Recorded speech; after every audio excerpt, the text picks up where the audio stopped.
Punchinello. Lisa Punchinello was the Don's wife. Mona Sachs. Lisa's evil twin. Your safety's off, evil twin. You might hurt someone with that gun of yours. Lisa's the damsel in distress. I'm the professional. I'd blow you away without batting an eye. Sure, and you can check out my credentials splattered all over this joint. Jack couldn't have framed you. Not the state he was in. We're after the same slime bag. Angelo Punchinello's the one who murdered your friend, framed you with it. You know this for a fact. I've got my sources. I don't have a clue these days. I just shoot them as they come. Who put a contract on the archfiend? This one's mine. I hate the guts of that sadistic wife-beater. Why not pool our bullets for this one? I thought you'd never ask. My finger was starting to twitch. How do you like your whiskey? I'm easy, as long as you don't try to slip me a Mickey. You're a real angel, Max. It was good stuff. Tasted sweet as honey going down. Nothing personal. Can't risk you going berserk and getting Lisa killed.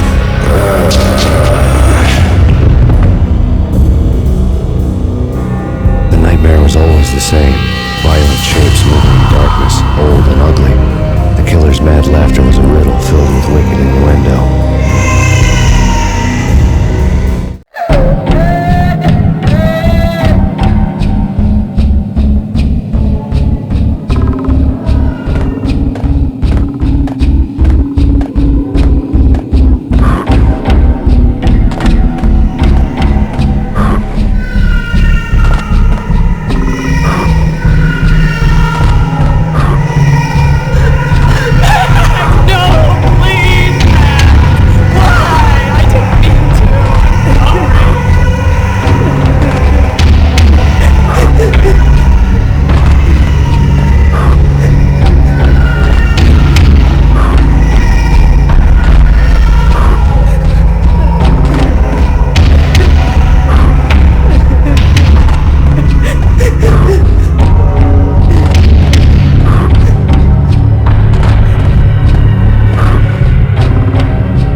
Corpse. A comedian. Michelle looked at me from the Payne family. Happiness captured the Polaroid moment. I had thought it would last forever, till death do us part. I didn't want to think about it. As long as I didn't, it could never happen. But I had broken my own rule. The thought had already slipped in. Fear was rusty needles poking at my brain. Cold and scaly, it slithered down my chest. Photo. The pictures were... Alex and I had a few moments of glory between us. Crime-fighting comrades, the best in NYPD DEA collaborative team. Good-hearted macho bullshit like that. I would have given anything to have me here as my backup. No such luck. No luck at all. Filled with good old times.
bits, vaporize them, disintegrate them.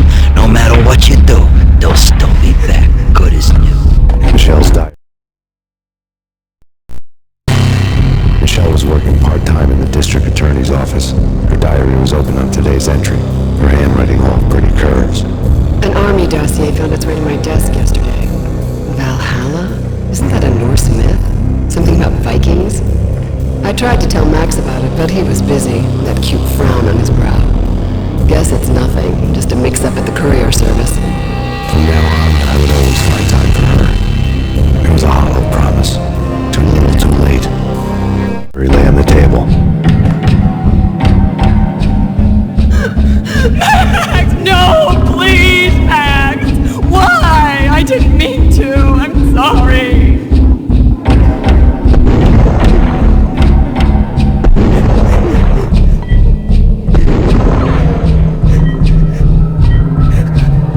Murderer! You killed her! Nothing like that ever happens in the real world.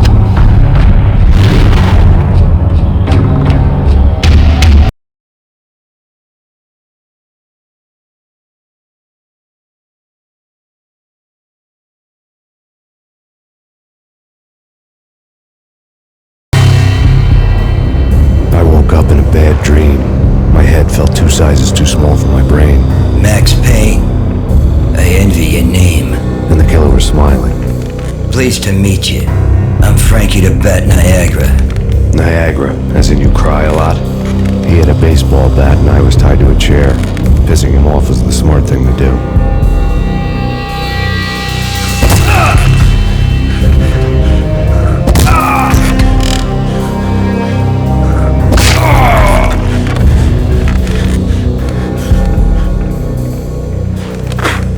Nothing wrong with a little laugh now and then.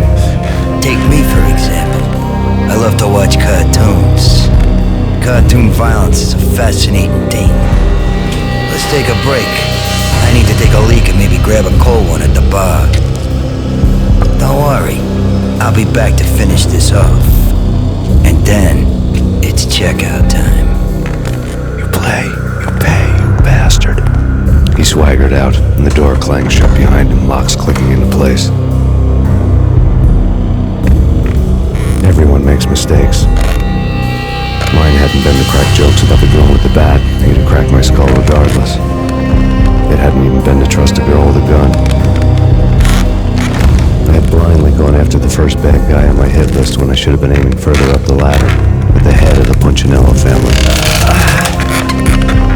I couldn't bring myself to be pissed and moaning. Guess I had a soft spot for a pretty face.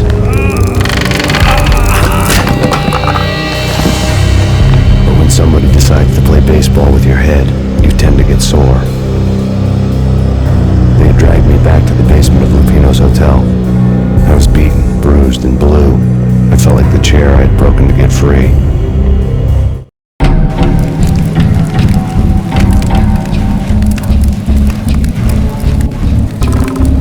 All I had was Niagara's bat, sticky with my own blood. Without a gun, I'd be no match for Frankie's men. I'd have to play hide and seek with them. It's Frankie's turf. We'll take care of it. I have to go at us. It's Frankie's turf. Yeah, I know that.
fast going from bad to worse.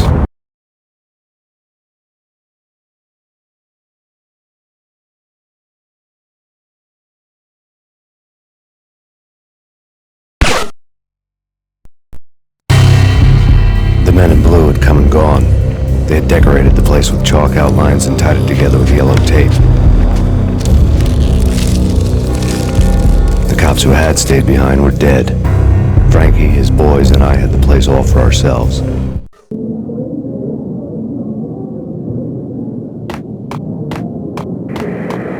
Just forget about it. Just forget about it. Hey, just forget about it.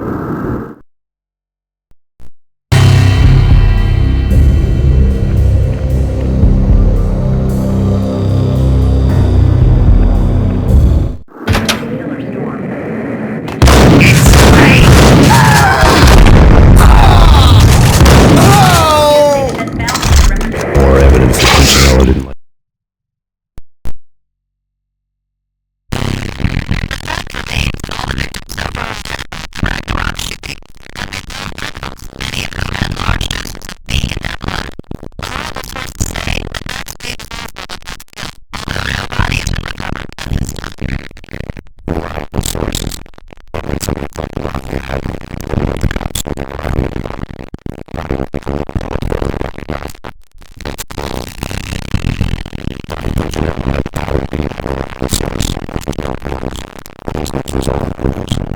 Much.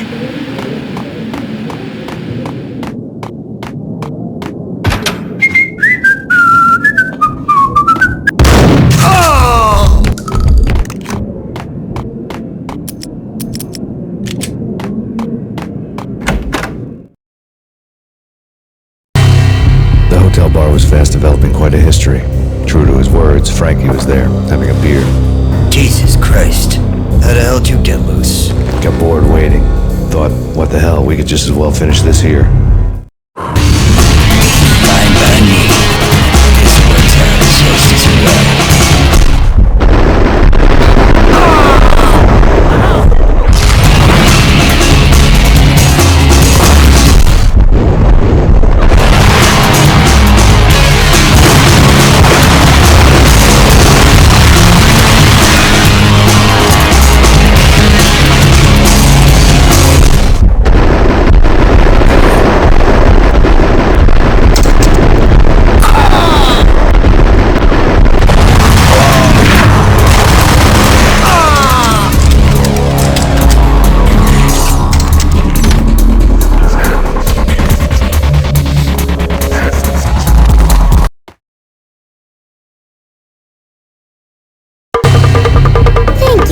You've been a lovely audience.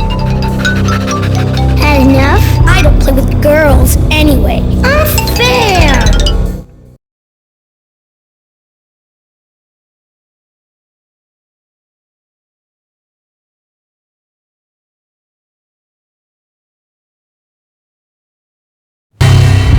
Punchinello messing with V is bad for business all around. But that's not all. There is this guy, Boris Stein, used to pull jobs for me. He's the captain of the cargo ship Charon. Now the bastard turncoat has gone over to the other side, Punchinello's. The ship's loaded with high-res hardware, guns, my business.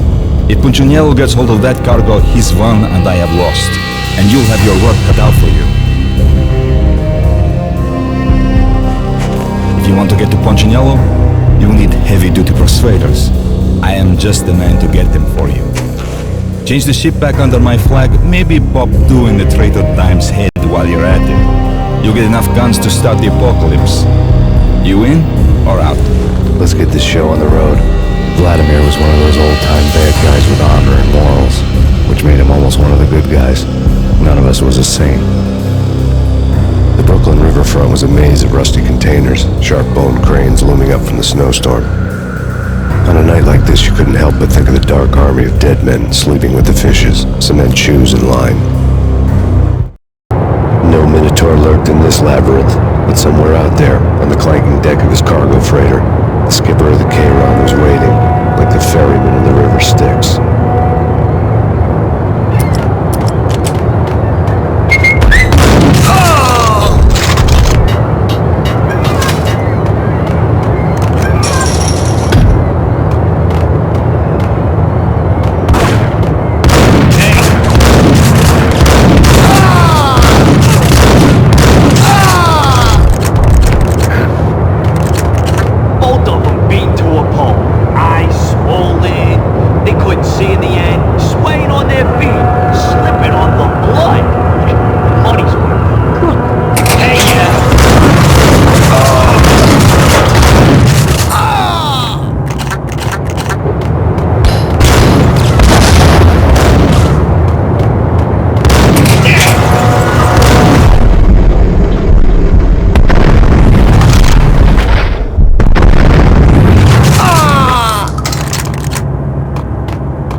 just sort out family troubles. Exhibits number 1, 2, and 3. Briefcase of money, a sniper rifle, and an envelope with one word neatly printed on a folded piece of expensive paper. Mayor. It didn't sound like a mafia contract at all. It was too cold and too to the point. It was a receipt.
some ship.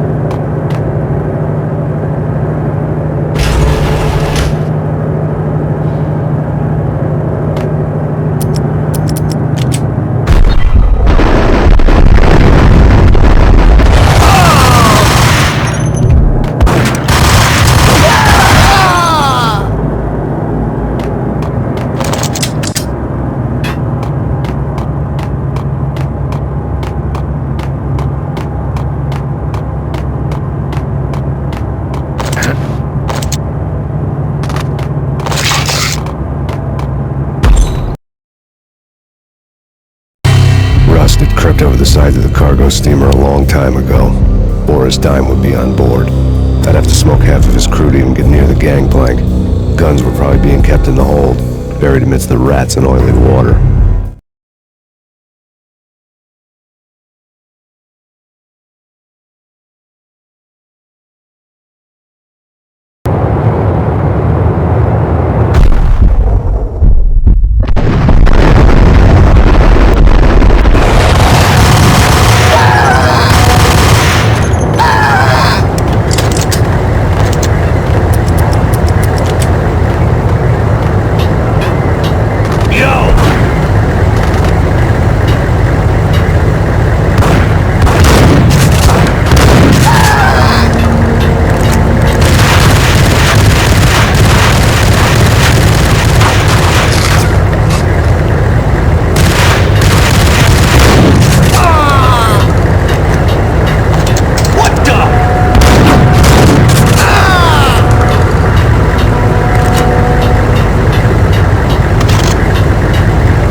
Angie, tell me, how much did Dime cost you? I bet it was more than his name. Max Payne? Right the first time. You're dead, punk. You sure you're not confusing me with Boris here? But you are right, of course. Pretty soon we should get together and have a talk. You son of a... Pissing Punchinello off was a dangerous game, but when people get mad, they make mistakes. I should know. That's why I wanted Punchinello, mad enough to trip over his own feet, preferably into a grave.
Did you get everything you need?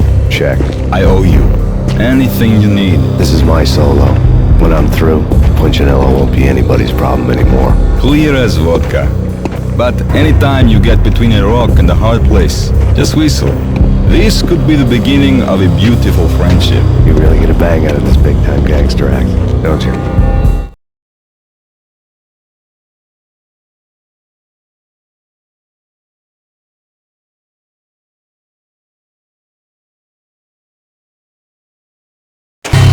Even with all this firepower, I figured I couldn't get to Punchinello at his manor. I could only hope that he wouldn't pass a chance to hear me beg to see he's won. This is Max Payne. I want to cut a deal. Payne, you're a dead man. That's what everybody keeps telling me. I got your ship and her cargo. I want to meet. No pain, no gain. Capiche? You know my restaurant? Yeah, I know it. Wanna? Punchinello's restaurant had seen better days. Snow was falling like ashes from post-apocalyptic skies, but that was outside. Things would soon get hot in the Don's restaurant. I knew it was a long shot. Angelo Punchinello actually showing up, but there was no crime in hoping.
had seen my smoke signals. The Mercedes was revving to go, almost drowning out the Banshee well at the sirens. You coming? We'll drop you off at the Punchinello Manor. Sounds good to me. When this is over, look me up. I could use a professional like you. I'll keep that in mind.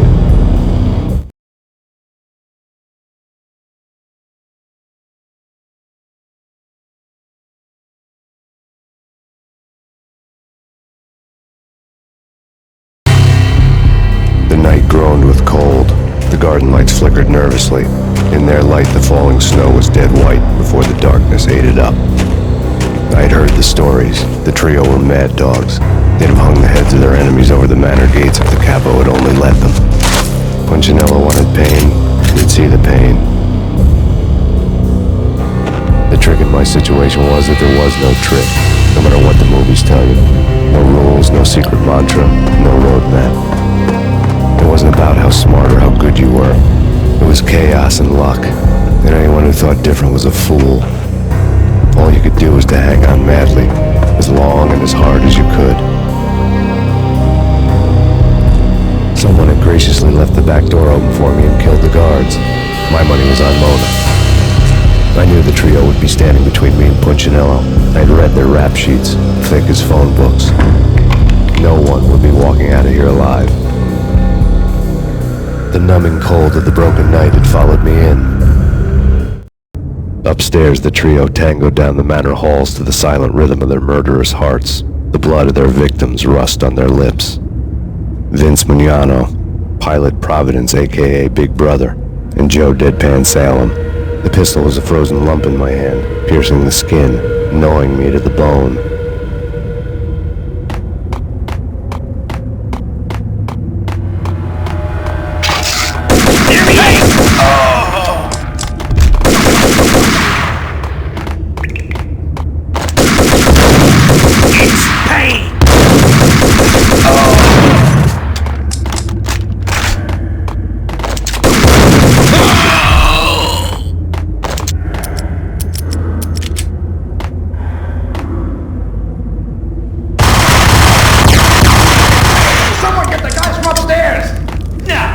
No one's going anyplace. Too late, but halt it!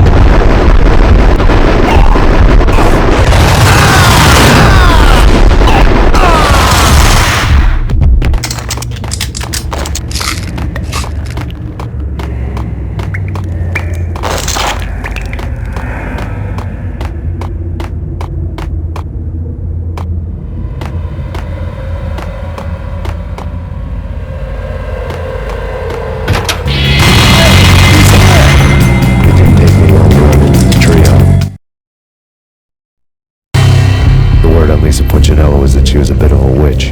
The tarot cards on the kitchen table fit the picture. They weren't my kind of cards, but I was willing to take a crack at the hand Mrs. Punchinello had dealt. The first card was the tower. Maybe that was supposed to be the manor. It got easy after that. The devil was the master of the house, and death was me, coming for him.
real angel, Max.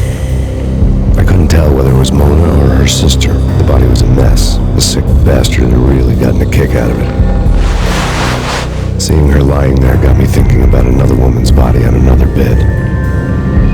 Got me thinking about a fallen cradle.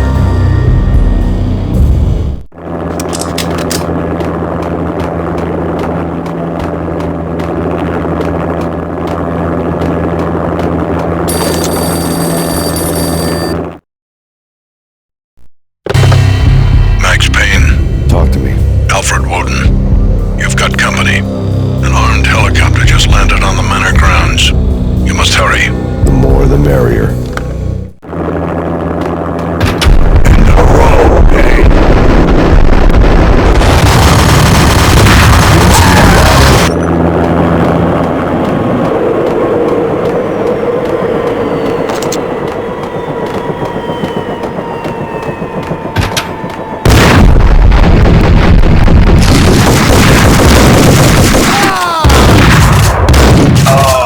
Punchinello's trio was done for.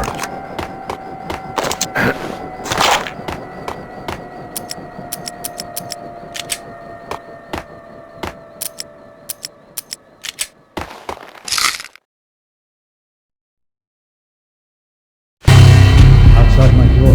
Hurry. It's coming for me. You gotta hurry. Please. I could hear Punchinello on the phone begging for help. He should have been saying his goodbyes. Punchinello was a pushover. The moment I stepped into the room, he folded like a deuce before a royal flush. No, wait. I was just doing what I was told. I couldn't refuse. She's someone high up. Government, maybe. I don't know. He was trying to buy more sand for his hourglass. I wasn't selling any.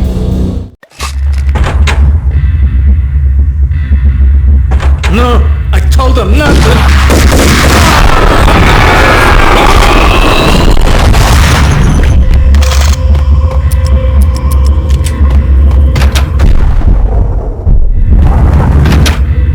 Drop it. Don't move. Game over, Max Payne.